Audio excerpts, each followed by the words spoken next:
ఇప్పటి సీఎం గారు జగన్మోహన్ రెడ్డి గారికి ఆ రోజునే చెప్పి ఉన్నాం.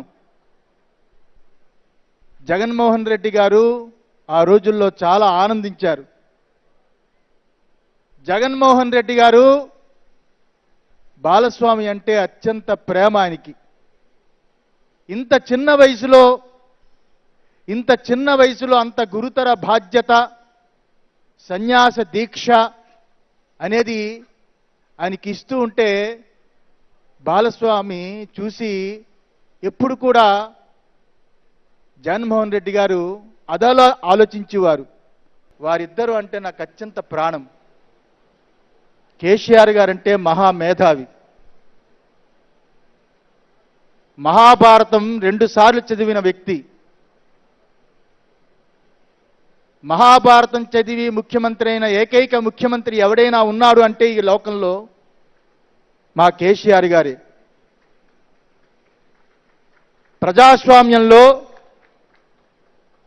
ఏదీ చూడకుండా పూర్వ రాజులు కట్టినట్లు ఈరోజు యాదాద్రిని ఒక రాతి దేవాలయంగా అద్భుతంగా మార్చే ఏకైక నాయకుడు ఎవడైనా ఉన్నాడు అంటే మా కేసీఆర్ మాత్రమే. వేములవాడ కూడా అంత అత్యద్భుతంగా మార్చడానికి పూనుకుంటున్నారు కేసీఆర్ మాత్రమే.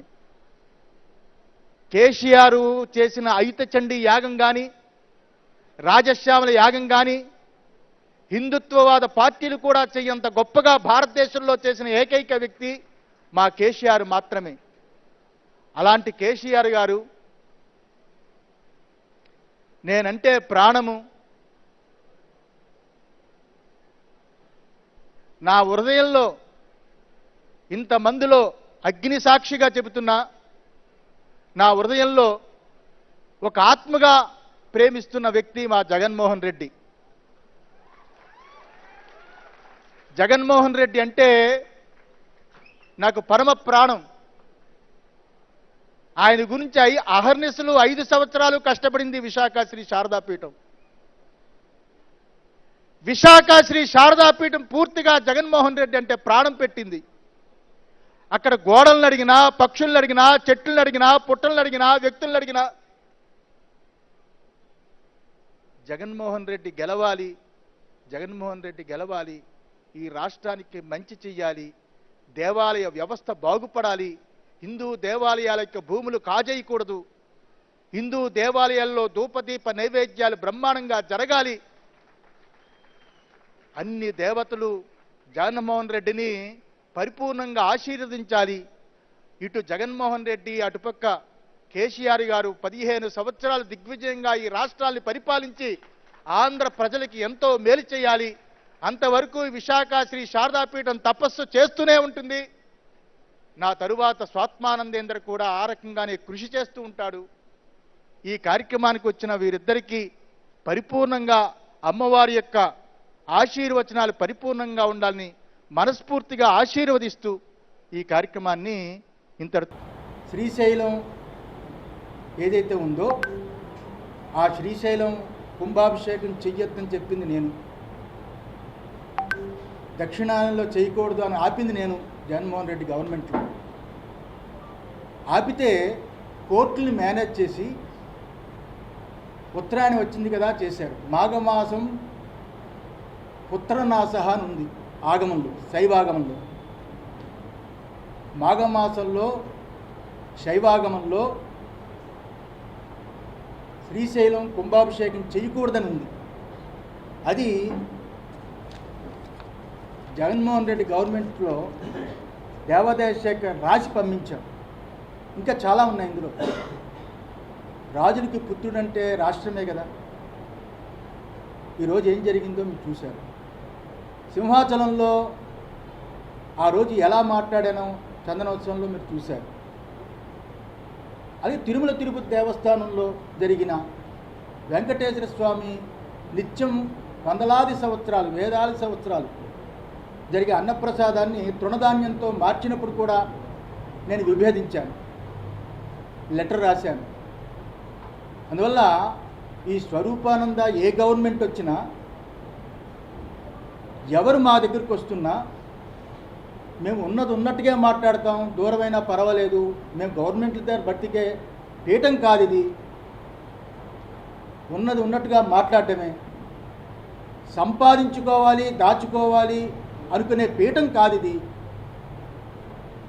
ఇది ఏబిఎన్ రాధాకృష్ణ గారికి నాతో చాలా అనుబంధం ఉంది. నేను ఏ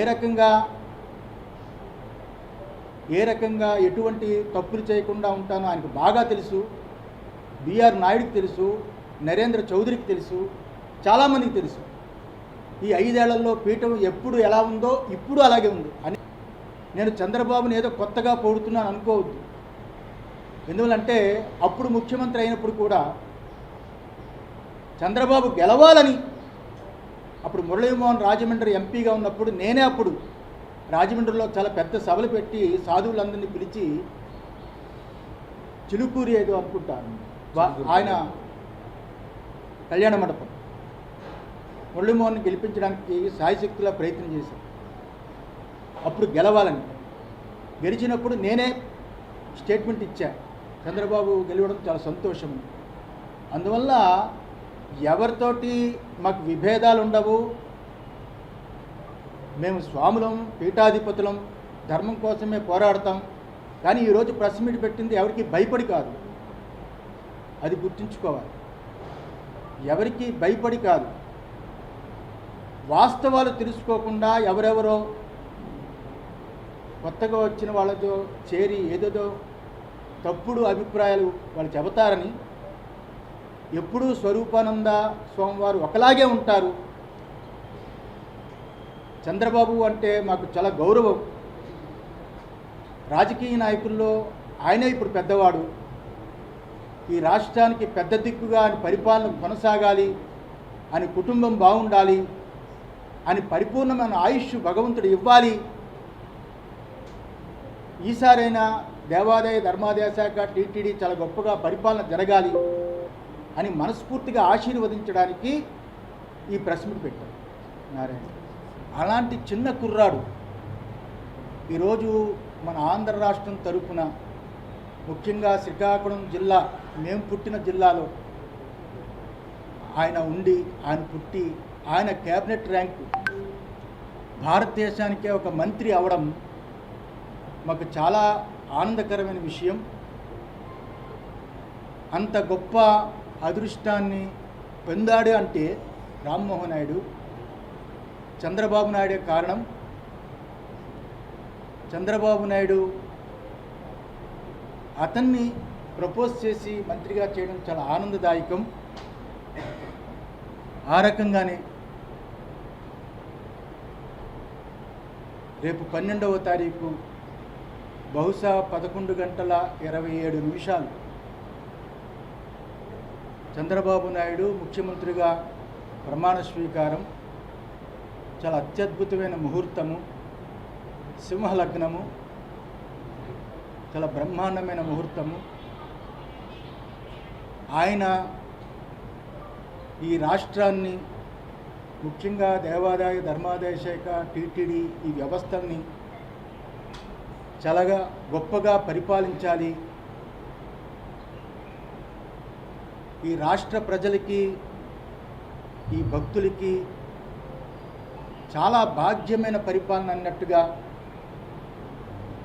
చంద్రబాబు నాయుడు గారు, లోకేష్ గారు, అలాగే పవన్, వీళ్ళందరూ ప్రజలకి నచ్చేటట్టుగా పరిపాలించాలని మనస్ఫూర్తిగా ఆశీర్వదిస్తూ, చంద్రబాబు నాయుడు గారు చాలా కాలం రాజకీయాల్లో అనుభవజ్ఞుడు, 3 పర్యాయాలు ముఖ్యమంత్రిగా చేసిన వ్యక్తి, సెంట్రల్తో చాలా సంబంధాలు ఉన్నవారు. ఇప్పుడున్న ఈ క్లిష్ట పరిస్థితిలో ఉన్న ఆంధ్ర రాష్ట్రాన్ని రక్షించి ఆర్థికంగా చాలా గొప్పగా చేయగలరని భగవంతుడిని కోరుతున్నాము. ఆ రకంగానే అమరావతి రాజధాని ప్రకటించిన తరువాత అప్పుడు చంద్రబాబు నాయుడు గారు, మేము కూడా విశాఖ శ్రీ శారదాపీఠం ద్వారా ఒక స్థలాన్ని కొన్నాము.